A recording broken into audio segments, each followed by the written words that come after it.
And I began to discover that everyone will go through some kind of process similar to this or whatever it would look like, on the discovery that they are not the body-mind.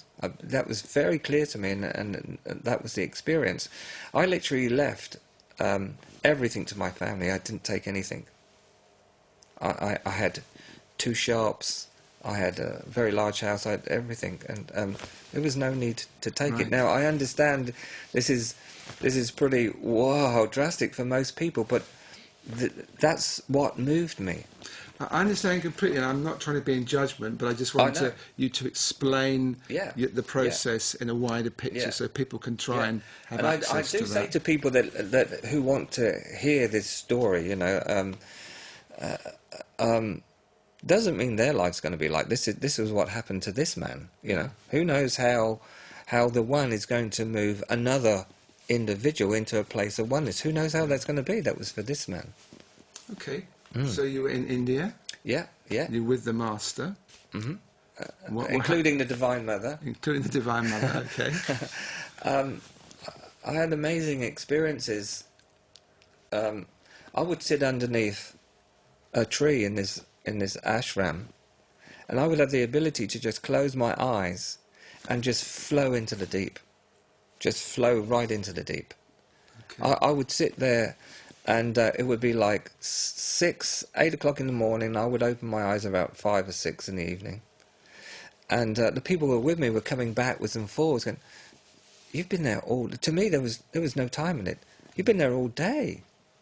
But I was just totally absorbed in this place.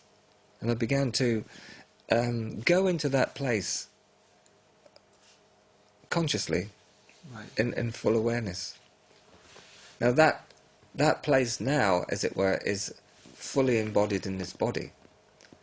And yet I'm going even deeper, because there's no end to the depth of realization and no end of its activation or expression in our universe, in ordinary human experience.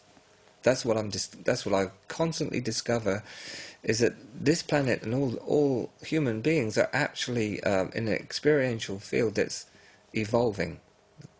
These human vehicles, ever changing from a changeless state of pure being, and that's the discovery of that. So we're going deeper as consciousness, realizing that the vastness of being is so vast. You can't just experience it and that's it. It's ever deeper, and until you reach the absolute, ever deeper, and how then it expresses in an ordinary life, and that expression in an ordinary life will create the culture that we're living in. So as more and more individuals experience their innermost reality, then we'll see a cultural change that will reflect a deeper level of consciousness appearing in humanity. And it seems that we're at a real dilemma now. On the one hand, the planet seems to be moving as a human beings anyway on the planet are moving towards a kind of impending disaster and only being partially aware of the consequences. On the other hand, there's more and more interest in what we're talking about here, in the which was actually the bigger picture. That's right. Yeah. It's interesting. There's the two sides. Two halves, always two halves. They're growing. Both are growing fast. We're marching towards destruction, annihilation quickly, and something else is emerging quickly too. That's right. Who knows whether, you know? For me, definitely the world will end as it is, as my world ended, as it was. Yeah. So what happened to you is like a microcosm of what's happening in a bigger scale. The potential of the human experience to take a real leap from body-mind identity to conscious identity of our pure essence, and yet let it flow through into this expression as a human being. I mean, many great saints and poets, you know, like Rumi, and have expressed what this is, you know.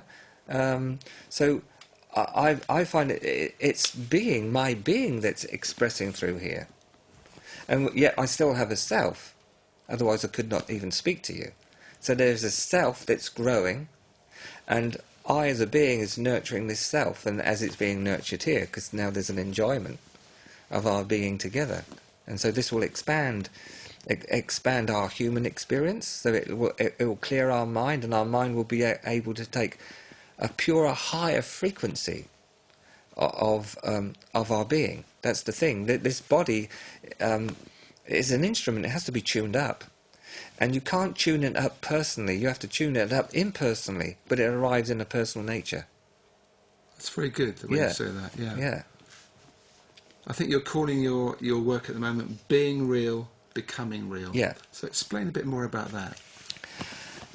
Well, in my own life, and what I teach is, rather than reflect off what you currently have in your life, mentally, emotionally, physically, reflect into your heart, reflect into the deepest place of your knowing inside. So you begin to bring your awareness into this nothingness. Okay, then the brain might go haywire because the brain wants to stay with the known, at least until it's enlightened.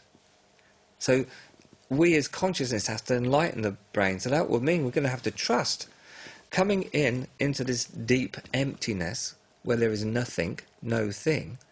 But that no thing is supremely intelligent, and it knows what it's doing.